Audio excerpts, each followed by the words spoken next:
I want to thank you all for coming, and to Roger and his colleagues and to Wyatt for organizing this conference under the aegis of the Arendt Center. So I want to say that I will be brief and make a few points from the perspective of a practitioner. Education and its political consequences or its place in society is not a subject about which I know anything beyond the experience of having to work in it. So I am to education what a combat officer is, as opposed to someone who went to West Point who studied the art of war. I just have fought it, and what I know is completely from that point of view. Second, I want to take the occasion of the aegis of this and the opening quote by Hannah Arendt to point out that it is interesting to think about what she thought about education given what her understanding of her own education was.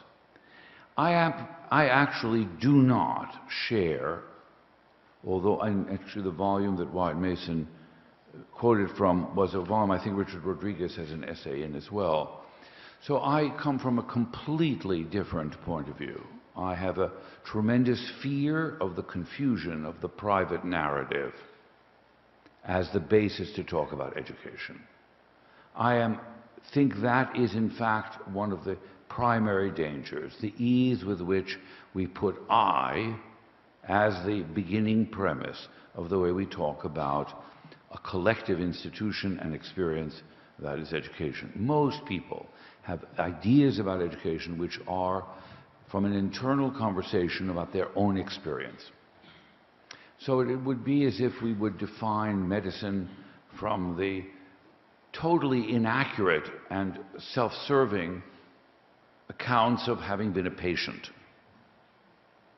And my own view is that the private doesn't become the public, and it's not a basis by which to argue or to define what we are doing in education. In education, it seems to me we are learning to subordinate the private point of view in order to forge a basis of conversation, of language, with others who are different, with whom we can be empathetic, without having to personalize it, without having to find a linkage between our personal experience and the legitimacy of what is said.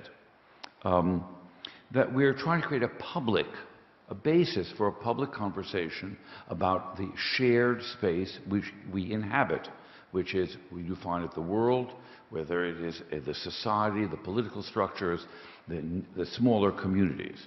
How do we live side by side, not as lone individuals, but as citizens? And how do we do that, even if we view citizenship as an unfortunate necessity, but a fact of life that can't be eliminated? It's interesting that Hannah Arendt's generation of European emigres that came to the United States and developed a love affair with things American. Among the things they liked was the fact that the American school system was not, by any reasonable comparison, authoritarian. That from the early kindergarten, the American progressives believed the child should be permitted to express him or herself. Now, this may not actually happen in the classroom. Please, I'm not talking about what kids actually experience in a kindergarten, but the way the teacher training schools argued in the progressive era about what was called the child-centered curriculum, where the idea that the child who knew nothing and could do nothing was entitled to express him or herself. The notion that getting along with one another was an important output, if you will, of education. that the definition of what a good education was not purely cognitive, was not information, but actually learning how to be a citizen, because the country was, by its very self-assertion, diverse. Now, clearly, she saw this at a time where there was a lot of hypocrisy about that diversity. We are far more diverse now than we were then, although it's, you know, if you ask the 19th century Irish Catholics whether the Italian Catholic living in a different neighborhood was the same person, they would have been horrified. Now they're just white and just Catholic. We've eroded the things that people killed each other over as differences. So the ethnic differences of the late 19th century and the mid-20th century seem pale to us now, but in reality they were not pale to the people who actually lived by them. So even in the midst of segregation and of institutionalized racism in the 50s, America looked diverse by a European point of view and tolerant. The other thing that was crucial was that there was a premium on the independence of thought of the child as a child grew older. So when it came to the university system, which was shocking to a European, the American university system seemed immensely flexible and open. There was not one single professor running a department. People did not wait for that person to die. The university was able to create new fields, new positions. There was not a hierarchy of deference to authority. A graduate student who walked in to a professor's lab and said, "You are wrong," got a job. That was an incredible contrast to the European experience. But most important was the idea of a single unitary school system in which everybody went to school to the end of secondary school. The European system from which Arendt came was segregated at age 11 into varying categories, and most people never completed school at all, except for elementary school, rudimentary elementary school. So a very small percentage of the population went to a high school or secondary school diploma, which permitted them to go to a university. What these émigrés discovered was, unlike John Dewey, they saw from the outside that there was something extremely important about the way we educate and structure our schools and our capacity to maintain a democracy. For Dewey, there was a different route to that. But for the émigré, the contrast between the school system from which they came and the school system of the country they arrived at was closely connected to the differences in way citizenship was obtained. Citizenship was impossible to be obtained by an adult through a process, irrespective of birth or ethnicity or language, but it was possible in this country. So the public school, the unitary public school that did not segregate by ability or career path or vocational reasons, was viewed by this émigré generation as a wonderment. So they believed there was an inherent relationship between the school system and the possibility of democracy. That was the good news. The bad news was that the standards by which this school operated seemed horrifically low. Though they recognized immediately the price paid for the democracy of the school system and its output.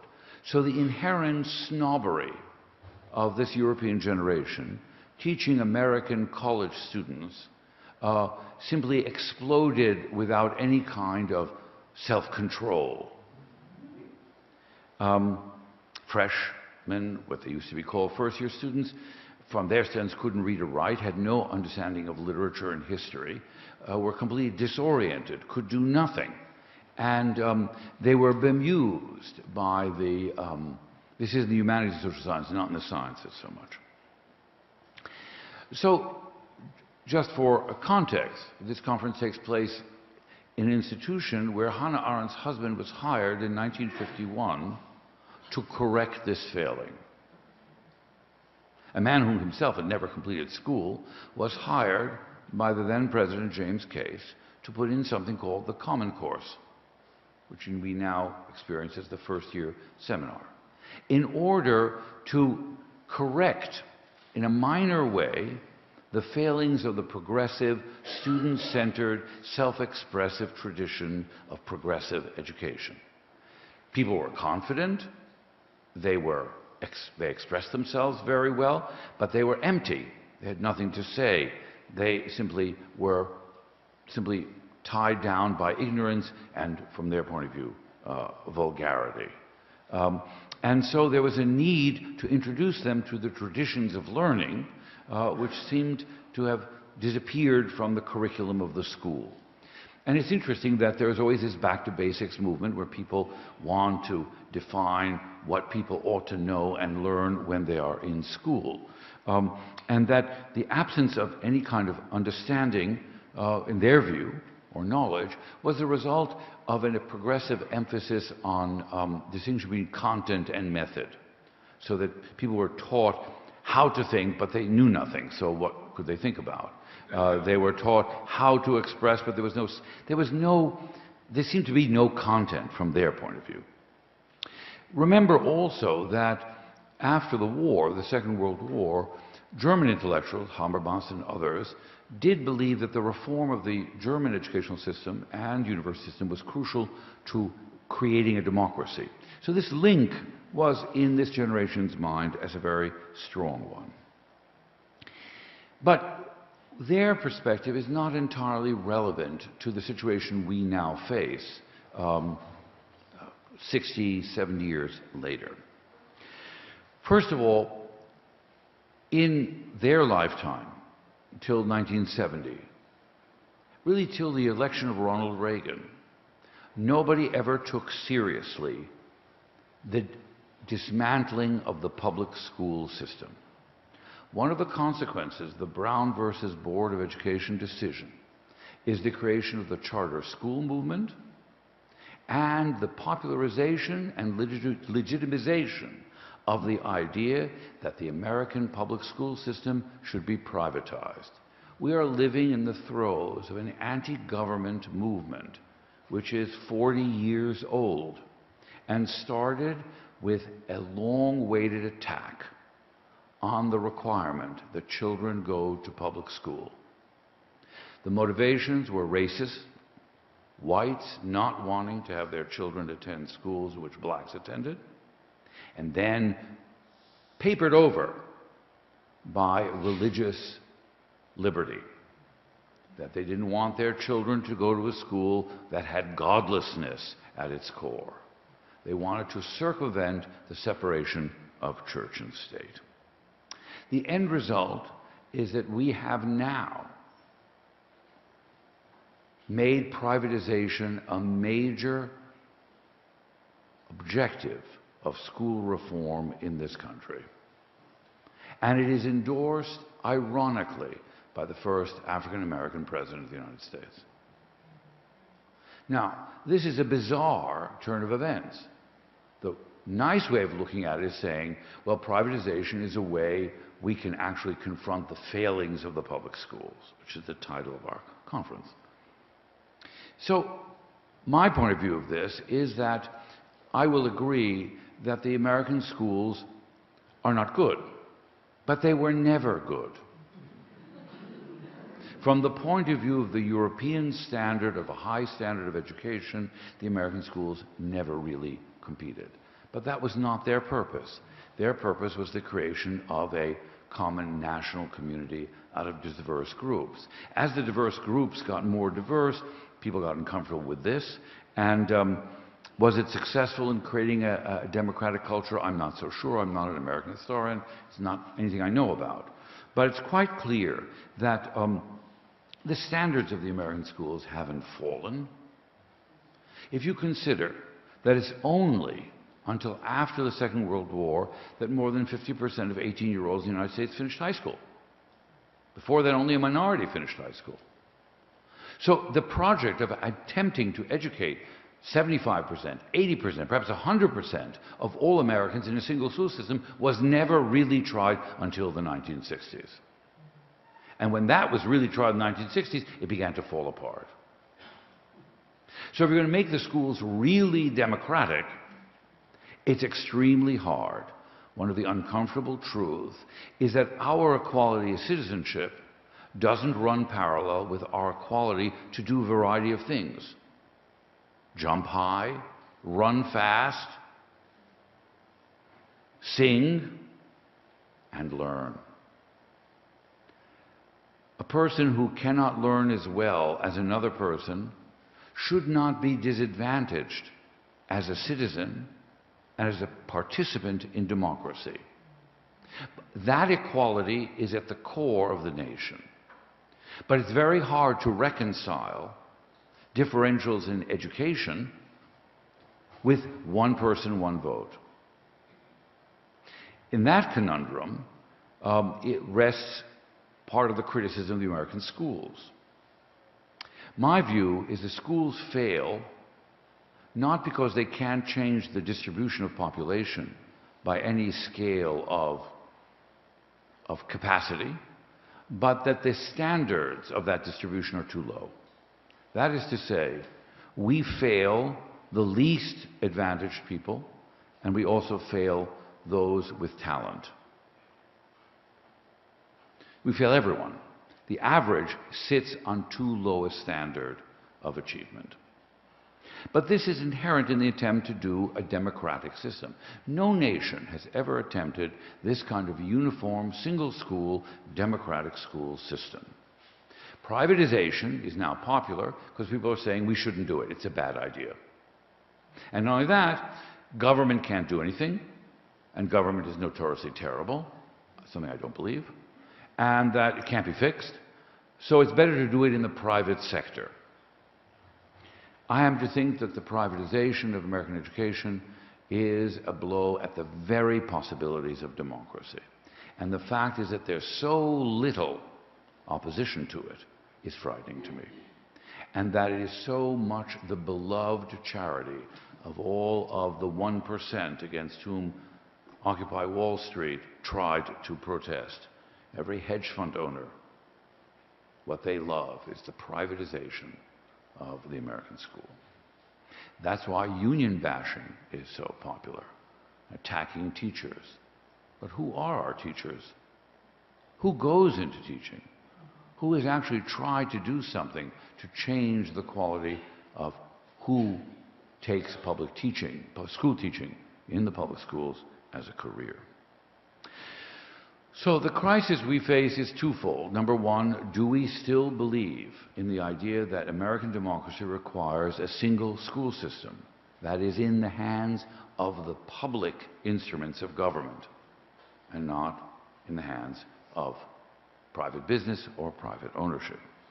Even in the state of New York, a private institution, Bard being a good example, is regulated by the state. And we are part of the University of the State of New York. I think that is a good thing. That the accreditation of private schools and public schools is shared and overlapping. That's problem number one. Problem number two is that we are discussing the failing of education at a time when the nation cannot forge a conversation about public goods in general.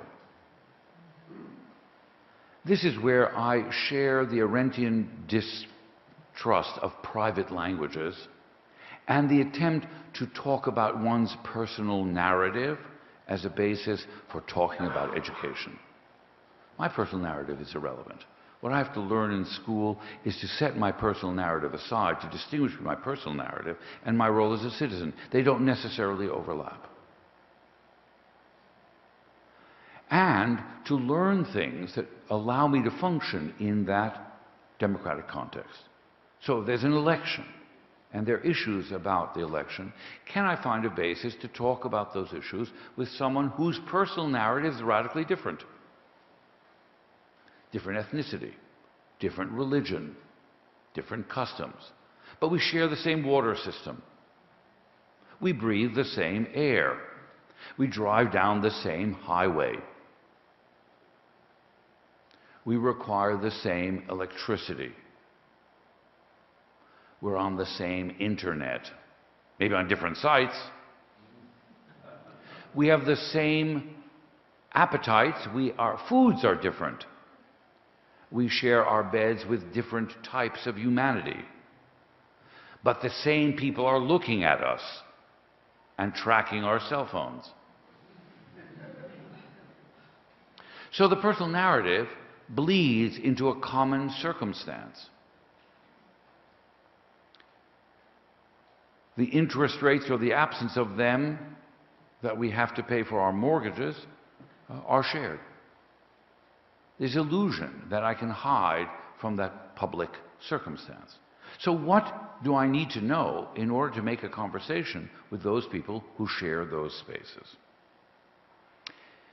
If you think public goods are relevant, that we can do without government, is a kind of illusion that whose criticism is not possible because there is no discussion. The fact that the President and Congress are not in conversation not only has to do with issues of race. The President would have been much better off were he white. There wouldn't be this kind of problem. Even if it were an African-American woman, it would have been better, too. If the white men can't tolerate a truly brilliant and competent and successful African-American male. The ugliness of this is incredible. What's most incredible is the fact that two people can sit in the same platform and talk about the ideas in a way that there's a give and take and some real flexibility. They can be socially friendly. So Ruth Bader Ginsburg and Anthony Scalia can go to the opera together. That's a private narrative. What good does it do us? None whatsoever. So the friendship among the court justices has no consequence in the nature in which we negotiate the compromise and the exchanges in the public sphere. So if you don't believe in public goods, in restoring public education, then the question is, if you don't believe that there is a public sphere that can operate, what's the school training the citizen to do? Just make money, succeed in the marketplace, work for Google. What's the new government? It's Google. It's not the Congress.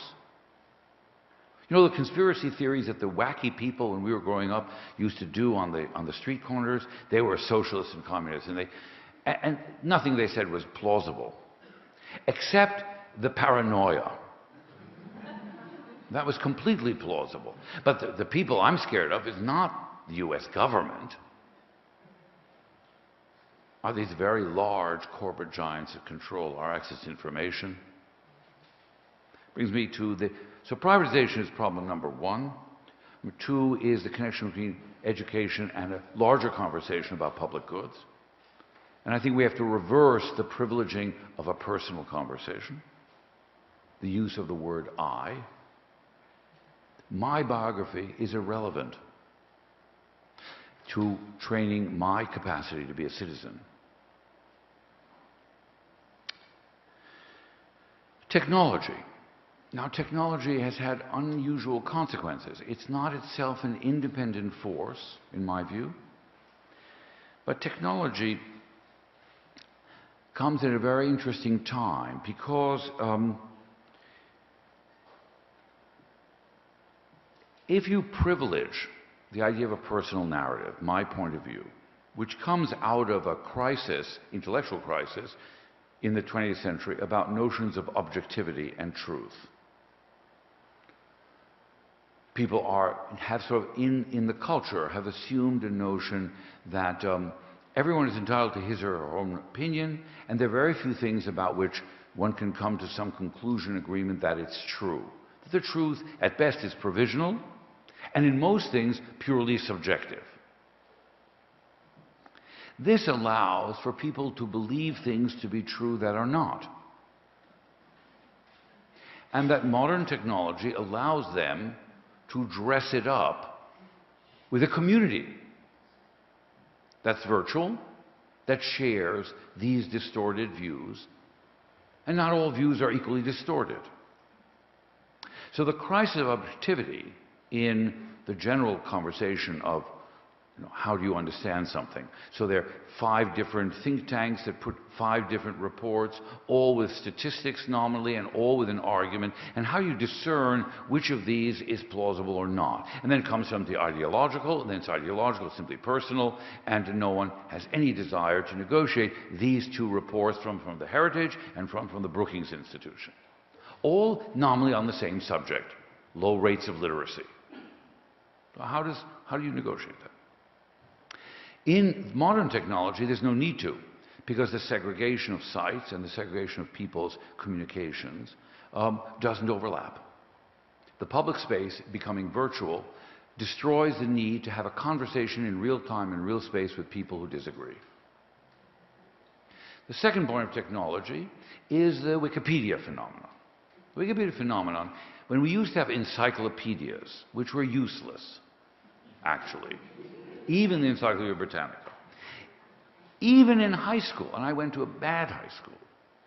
I mean, perfectly all right. This is a parenthetical. I think one thing that Americans have to come to grips with is that schooling is not the same as education. The amount of time a person spends in school is trivial. We do that with child rearing. You have a problem child, you send it to an expert. You don't parent. You send them to a psychiatrist if you're upper middle class. If you're middle class, you maybe see a counselor. Otherwise, you blame something else or abandon the whole thing. We have a tendency to get rid of our own responsibility. Education is very similar. Schools are not the source of education. They're a minor influence. Very minor influence. So in a 24-hour day and a 7-day week of people's lives, the source of education is from multiple sources. With technology, that multiplicity of sources has enlarged. The phenomenon of Wikipedia, for example, is interesting. In the old days, of which I'm not nostalgic, the encyclopedia was an embarrassing beginning. So in high school, if you wrote a paper on Martin Luther King and you cited an encyclopedia article, you got a C. Because it didn't do much work, and the encyclopedia article was considered only, the first scene of the movie. Wikipedia and the internet and Google and the algorithms by which knowledge is placed on the internet have given people the illusion that that's all they need to know. And it has wiped out any respect for expertise below the level of Wikipedia. My favorite Wikipedia site is on St. Augustine. I like Wikipedia sites where a lot of crazy people are invested in what's on the site. And St. Augustine has many constituents. He's got Catholics who are very ambivalent about him, very ambivalent about him. You have classicists who are interested in him. And you have Protestants who dispute him. And he's very hard to figure out what he says. And then you have amateur fanatics and opponents who have never been heard from by anyone until the internet. And this is a rapidly changing website. This Wikipedia, people are killing each other and erasing and contesting, and it's incomprehensible, completely incomprehensible. And it's very long. It's an extremely long. It's not an encyclopedia article. It's an ever-changing with various references.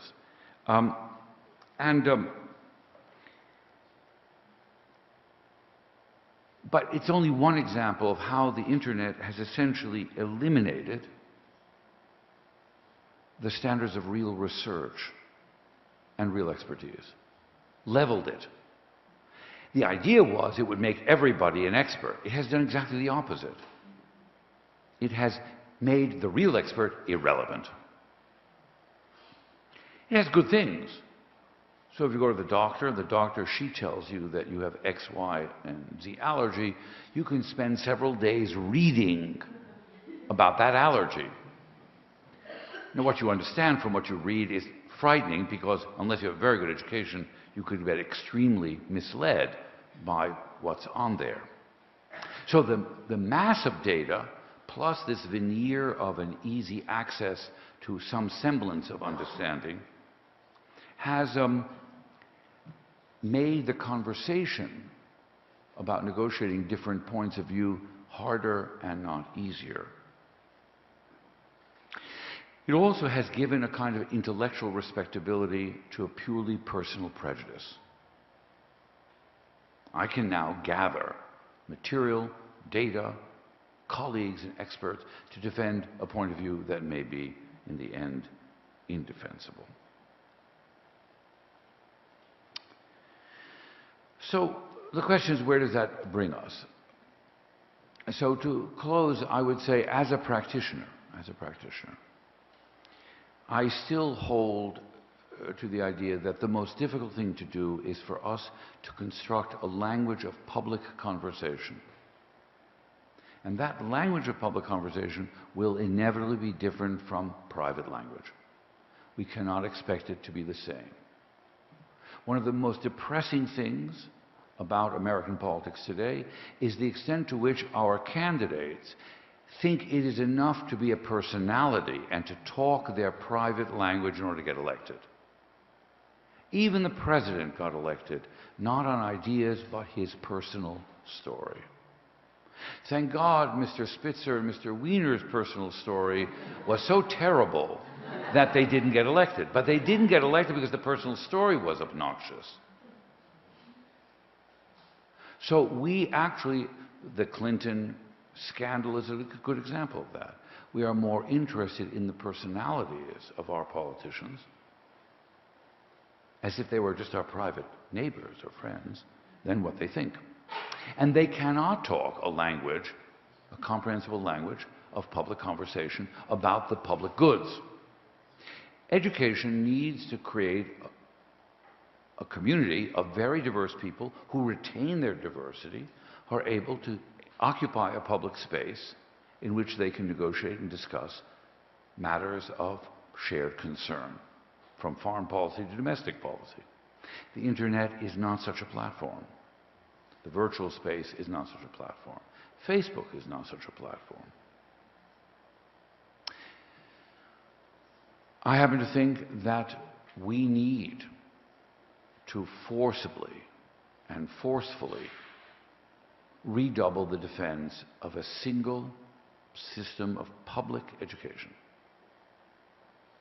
to which our citizens have free access.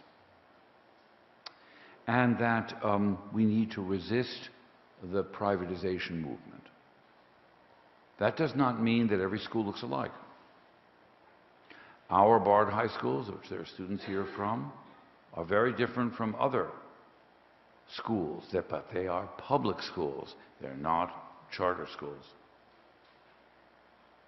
And there's no reason that there cannot be diversity within a single public system. We will continue to be, I hope, an immigrant nation. And as an immigrant nation, we have an obligation to do that. If we want any hope of ameliorating this increasing differences in inequality of wealth and class distinctions based on wealth, a public school system is crucial. So, I would say that the very romantic optimism that the emigre generation had for the possibilities of a democratic school system that could be of high quality and supportive of a successful democracy, that optimism is something I share, and it I think is worth fighting for. And there's lots of reasons to be optimistic. There's a lot of evidence, it seems to me, that we can improve things. And the first step, I would say, would be to generate a value system for current college students and the forthcoming generation of college students that actually public school teaching is a dignified, honored career, more to be honored and celebrated than the choice of law, business, and medicine. That's the one single thing I would hope that we would be able to do in the culture in order to improve the American school system and try to lift from the image that it has in the country of, as this title says, of its failing fast. So these are my random thoughts. I do apologize. This is not what I normally think about, but I happen to think that the Austrian satirist Karl Kraus was famous for saying that the most cruelest hoax, no, Elias Canetti, not Kraus, Elias Canetti said the most cruelest hoax is the claim that language communicates. It's a complete hoax. There's something funny in that. It's also terribly true. I actually think that it is possible to create a shared language of conversation about the public space that we share as citizens, and that is the objective of school. And one of the reasons why science is important, for example, and scientific understanding, is that many of the public things we have to face, whether they be health, environment, are matters where understanding something about how the world works to the best of our ability is crucial. Understanding what is a mutation? What is genetic engineering? It's not what Hollywood tells you genetic engineering is. What does biotechnology really promise? How does a computer really work? Citizens need to know these kinds of things if they're going to retain their freedoms. It's a very simple proposition. That's part of that shared language. And the sooner we get down to business doing it, the better off we will be. The more we will have the space for our private languages. Thank you.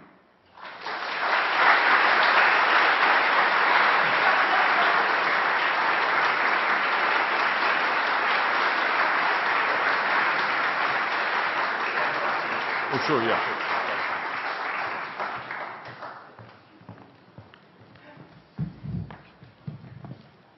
Where would you like to go? No, wherever you want. Sorry. So we're going to open it up to questions in just one moment. I had a couple that came to me as I was listening, particularly at the end. This idea of an optimism about being able to create a shared public language makes me think about the kind of language that evolves in a friendship through time. As one knows someone longer, one begins to know what one's friend means when they say a certain thing. I've spoken to a couple who've been married for 57 years, and they say that one of the extraordinary things that happens after a long, successful marriage is the creation of a shared private language. When one is part of a community, if it is a religious community or if it is a town community, one knows that isn't brought together by a religion. One knows that the center of town has certain things that have happened in it, and so it means something different to somebody who arrives there as a foreigner versus somebody who has been there for some time. Through time, places and words begin to acquire specialized meanings to smaller communities. And it seems to me that conversation between people is contingent upon having an understanding of a shared language. My question is, how, if we are to maintain a shared language of conversation over something that isn't scientific and fact-based, concrete, mathematical, but rather poetical or the humanities as we celebrate here, how are we to assume that we can enlarge that conversation beyond a small group of people who, through time, come to understand each other because they're patient? We aren't in the room with our culture. We aren't in the room with our citizens in that size. Can we be? Well, first of all, I mean, I so disagree with the premises that so I want to be helpful here. Number one, yes, there is an easy out, which is to give up on democracy and look for an aristocracy. And so long as I'm part of that aristocracy that's in charge, I'm perfectly happy. I'm a natural autocrat, so democracy seems an impractical system anyway. So, but I think that's not a good solution. So that's number one. Number two, Hollywood and advertising seem to do very well in communicating with people who have nothing in common to do the same thing. No, buying Nike shoes.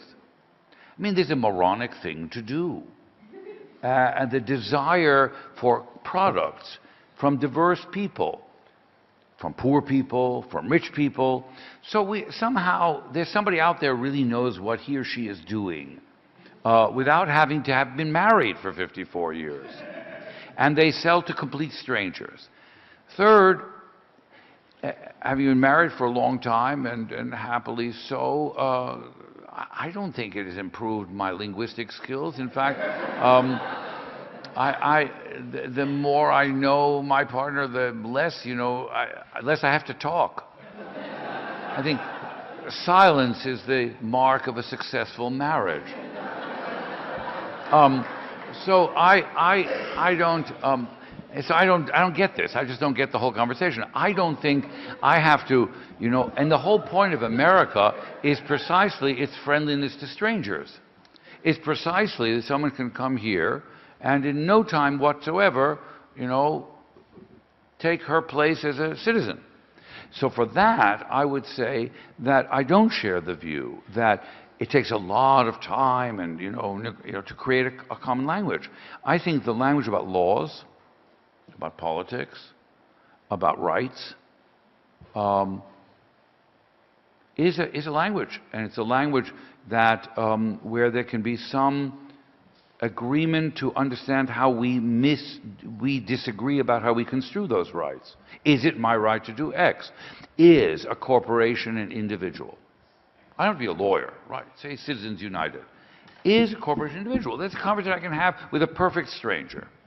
I can have a conversation with a perfect stranger who's a devout Christian about if you believe that abortion is killing, what are the proper legal organizations to how do you actually negotiate the idea that allowing people to have abortions is not comparable to allowing people to kill children. I think it's a very long conversation. I don't need to know that person, but there must be a way that conversation can be had. And I do think that training that conversation, I think, for example, small things, public speaking, seems to be every school should have a tremendous amount of effort in public speaking. That's why I believe in the notion of core texts, where everybody from a different point of view reads the same text and comes to different interpretations. But there's still a text that they can agree to discuss. So I don't share this notion that it's so difficult as you make it to be. I'm going to try again. There's a paradox at the heart of what you're saying, which I would imagine is deliberate, which is that on the one hand you suggest that, and we would all agree with you, the public conversation in America is not particularly sophisticated or particularly adept at negotiating these various things that you say that we can do. But the reason is not because the public can't do it. The reason is the people don't want the public to do it. The people who run the office don't want to do it, and they therefore, and they're not willing to put the time in. So, for example, I don't actually think that there's a politician around today who is truly candid with the constituents and doesn't so craft the words because there is a kind of alliance between the public and the press to want to keep it very simple. I agree with you. There's a problem in the patience of the public to hear through a complicated argument. That the amount of the advantage of politicians to hide behind set slogans and rhetoric is so great. Yes, there is a real problem with our public. There's a problem of democracy, that they're willing to vote for a candidate without knowing anything what the candidate stands for, without even understanding the issues. Purely on personal, Christine Quinn won or lost, not because she thought this or she was a good politician, she had good ideas, but some people didn't like that she was a lesbian. Some people think that she didn't look good. And people worried about how Hillary Clinton looks. It's outrageous. It's outrageous. But that is also why I don't have a particular regard for the press. But so is it easier for us to take the easy way? Yes. But that's where leadership comes in. And that's where, there was a tremendous optimism when the president gave that long talk while he was a candidate on race. Remember that? Now, that was a glimmer of hope. Here was a very differentiated conversation about race. And I think the nation can do it because we live it. We can have a differentiated conversation about the environment because we live it. We haven't differentiated about religion, and we can actually talk about it. And there is a failure. The elites have made so much money. They've done so well by essentially pacifying. I think Facebook actually is a kind of narcotic. Social networking is a narcotic to persuade people that they're happy without having to participate as citizens in the public sphere. That's why they're happy. No one's in it. Why go vote? It's not important. We have sold the public that politics is irrelevant and is an outdated and unnecessary thing. Somebody gains from this. We don't, but somebody does. So I think it's possible to do. It really has been tried. I think that a candidate that really told the truth and was really revelatory and transparent in the real sense would win hands down. Frankly. I mean, I don't know anything about him, but I would have to say that there's a little bit of that in de Blasio's victory. There's a little bit of that. He's willing to talk about taboo issues. He was a little bit, and yes, and people were offended that he, trotted out, the fact that a biracial marriage, it's more admirable than Bill Clinton's private life. So, if private life is going to be on the table, I'll take Bill de Blasio's, as opposed to somebody else's. But that's not the point. The point is that he actually, he talked, there was something better. So I think it can be done. I think it can be done. Before we open it up, as we welcome members of BSEC who've arrived, I believe, from... Not from Newark. Yes. Which one are you from Newark? Queens. Welcome. I'm glad to have you here.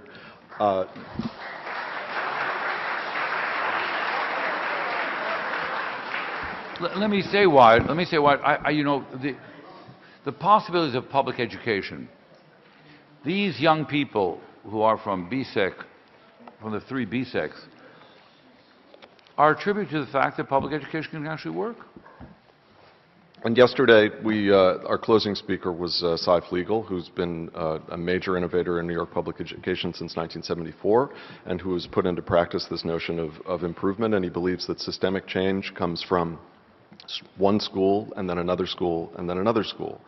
The question, I guess, for me is, as much as I do agree with you that if someone spoke the truth and was able to be frank and candid with the American people, we would have a more elevated conversation because we wouldn't be sold a bunch of rhetoric that is designed to sell personality or keep people in a certain point of view. Sam Tannenhouse, who was on the stage another year, former editor of the New York Times Book Review and a noted conservative author, I said the same thing to him a few years ago, that, taking your view, if there were just a candidate who could speak honestly, persuasively, then and candidly, we would have the ability to have a more elevated conversation. That leadership is what is lacking. And what did he say? He said that is based on the false premise that we are all educated enough to actually be part of that conversation. Okay, so my response to that idea, because I wasn't there, is I worry about something before. I'm not sure that's right. I think what worries me is the reason slogans work, the reason advertising works, is because actually people don't want to be bothered. People don't want to change their point of view. And that's not about education. That's about, you know, in the Declaration of Independence, there's a phrase someplace, Roger probably knows this, about speaking to a candid world. What's that phrase? There's a very interesting, eloquent phrase. And yeah, and so let's say I believe a lot of things, right? And the thing that I would like to think is that if someone confronts me with the idea that my beliefs are false, that I'm eager to find out why they may be right. You follow me? So if I believe that, take the laws, proposed laws against, aren't there these laws against sugar beverages, or there are other kinds of prohibitive laws. There's a lot of enthusiasm for certain kinds of prohibitive laws. Foie gras, isn't this foie gras abolished in some state? Well, yeah, there's some. Yeah, these are people love these kinds of laws. So, and I think they're interesting, and I love prohibiting things. You know, it's terrific. I like, you know. So the question is, or even the more serious matter, the stop and frisk laws, for example, in New York. So let's have a political point of view, or about Syria, whatever it is. I think the problem is not the education, but the unwillingness of people. That's why the internet is so successful. It reinforces a set of beliefs that seem to work, are very convenient, and allow people to pursue their private lives with a thing that they've solved the matter. And I don't really, and the only thing that inspires people to think differently is there's a real crisis. You know, take gun laws, take environmental laws. So after Sandy, people worried very briefly. Their attention was focused on the fact that something might have to be changed about the way we consider how we deal with the planet in some way, or after the shooting in Newtown. But the attention span for things in the public arena is very short. It's not the education. And the tragedy is the people with the most to gain from a conversation have been lulled into thinking that either the conversation isn't worthwhile or there's no need to engage it. I just wonder if capacity isn't more the matter. Not native capacity, but culture is a shared faith, and it's a shared training. But the great thing about modern technology is if we used it differently, adults could continue to be educated. In other words, why should education be a system only for a certain time of the day? The great thing about education is that nobody seems to learn at night. Why? Well, yesterday we had Why not sleep during the day and go to school at night? It would be a lot more efficient. We had a presentation from Andrew Ng yesterday, right, the founder of Coursera. Yes, I know him, yeah. So what are your feelings about Coursera? Oh, I think it's great. I mean, I think this stuff is all harmless. It'll essentially replace bad lectures. You know? It's wonderful. I mean, they're terrific. Some of these Coursera things are great. And it will put a lot of bad state university teaching out of business. And the sooner that happens, the better. And it'll wake some of the elite institutions that allow their senior faculty to lecture to students. It happens at Princeton, Harvard, and Yale, and it's a scandal. And Coursera is going to put them out of business, and that's good. I'm not worried about it because they're like books. A Coursera course is like a book. It's like something you have in a library. How to use it is not so simple. In other words, they're very well constructed. Some of them are very, very good. And I'm an enthusiast. What's wrong is what people think it will do. People think that it will replace the university. Well, you know, the trouble is that I'm always amused by these claims because the university, I'm not a historian of this, but I think the university has been around since, let's say, the 11th, 8th century. So let's take Oxford from the 12th century, 13th century. It's long enough, right? Okay. So let's think of all the technological innovations, the university, as we recognize it, which is people sitting in a room together, multi-generationally learning with their same generation and learning from a professoriate in a conversation. What we would recognize as a university has survived. Movable type, the book, every technological innovation, the steam engine, the automobile, the railroad, the phonograph, the moving image, photography. So it'll survive the internet too. It'll survive Coursera too. There is something, I make the analogy, I'm not where I think those things are great. I've done it before and I apologize for repeating myself, but teaching, the act of teaching and learning is human and has not changed its character in recorded history. So it's not in danger, it's only enhanced by technology. And using our technology, let's open this up to questions from the internet and from the room. All right. Is there one mic or two? Are there two? There's a mic at the top. Yes. Could you point out someone? We have a question down here in the front. The gentleman here, yeah.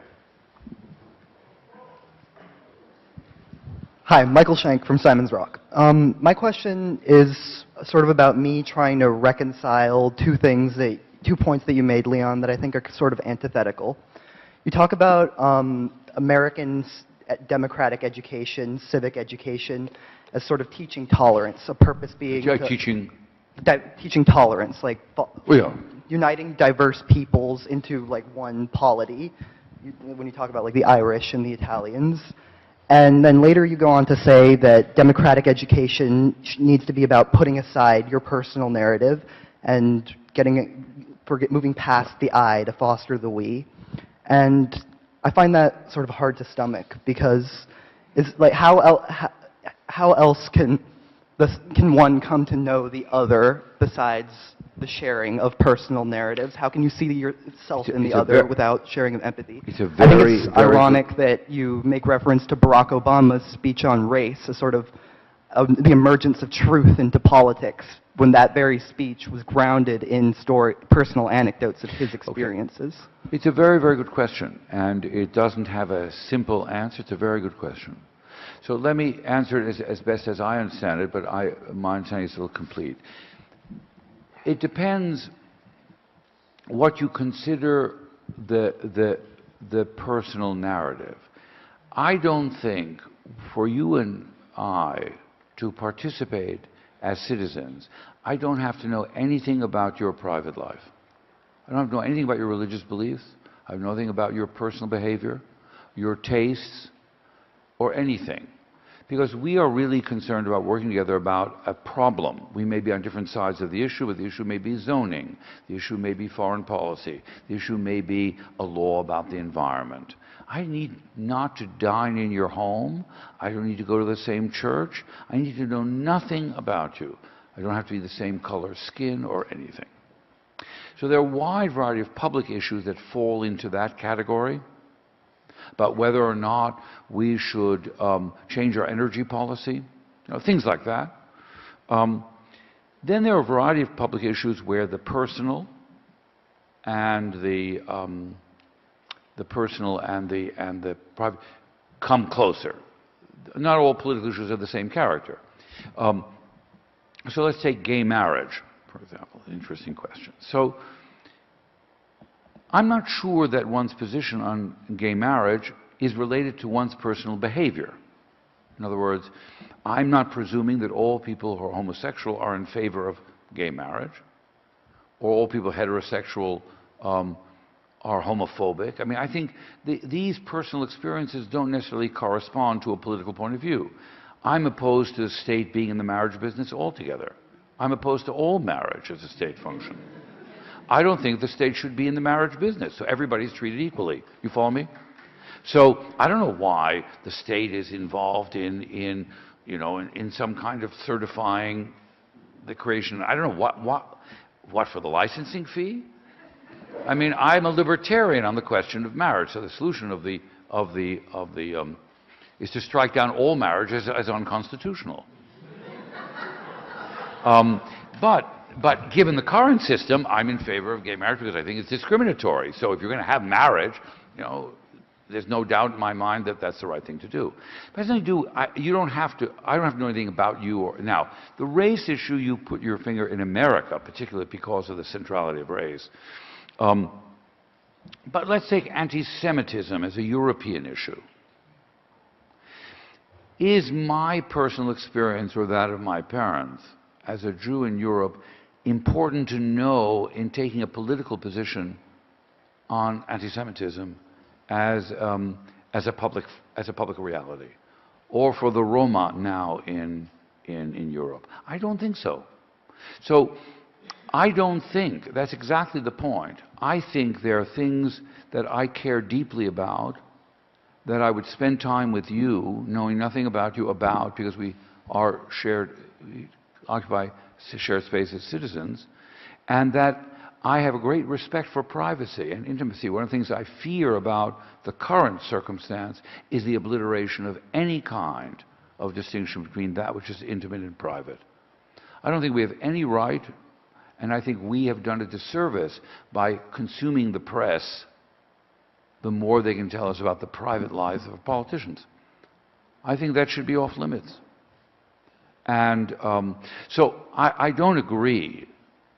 Race is you're right about the fact that the president was effective because he spoke from his personal experience.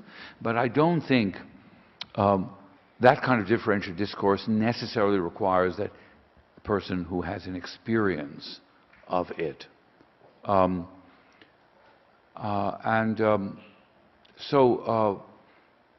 I think there's a decision between the private and the public. I don't think... I care about a lot of things that I have no personal experience with and are not part of a personal autobiographical narrative. Do you follow me? I follow you and I see your point. You don't have to have experienced something in order to have an opinion on it. But If you're going to speak, could you use the microphone? Yeah. about how people don't like to change their minds about issues that they believe, and I think that hearing a struggle like through the lens of personal experience is a way to open your eyes to a reality that you would have never seen otherwise. I think that's a commonly held belief. I think it's wrong. I think, in fact, we have all the evidence that it doesn't do any good. I take a Rousseauistic view of it. You know, when people go to the theater and they see a theatrical production about oppression and they cry bitterly in sympathy, they walk out of the theater and do nothing. I don't share this. I actually think the confessional mode has run its course. Can I continue on that? Sorry, I'm here. I'm Michael. I'm also a student at Simon's Rock. And when you came and spoke to us on the subject of race and I think anti-Semitism in Kellogg last year. And last year, Leon, you came to I Simon's gave it to Rock. I don't remember what it's about. But. And to open the discussion, you gave your whole personal story about your uncle, about growing up and being a Jew. That's not fair. I was not in a political conversation. That's not fair. It's dishonest. It's dishonest. And I will tell you quite frankly, it's because the issue that was brought up by a student, that was not the subject of my talk. It was in the question and answer period. And people were concerned. I don't remember what the political issue was. There was a concern about racism and on campus. And there was a political issue at the time. And I probably, and the nature of the question probably inspired me to, because I'm president of the college there, and it's a different kind of community in which you are entitled as a student to know something about me personally. I'm not in the public arena completely. You follow me? I'm not a politician. That makes sense. You did not vote for me. Okay. I was imposed on you, and therefore you have a right. You have a right to hear something because I'm in that sense a teacher. That's not a political discourse. Okay, that's and like... if you hold the fact that I finally made a point about prejudice, because the fact is that, and probably I made a mistake, and your comment, I make a point, I will never, in the remaining of my career, in any public forum, speak about myself, my family, or my parents, except for their professional achievement. So what you've done is actually something which is quite cruel.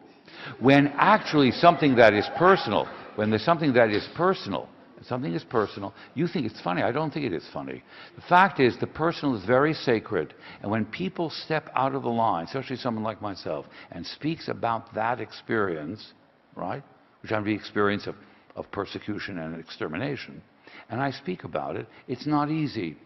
And therefore, I probably made a mistake, and I apologize for it. Thank you, and I apologize for bringing it up in this sphere. It's all right. It's your privilege. That's what a public conversation is about. I learned something from it. And so from this public conversation, we move on to the next. We thank President Botstein for his remarks, and you for yours.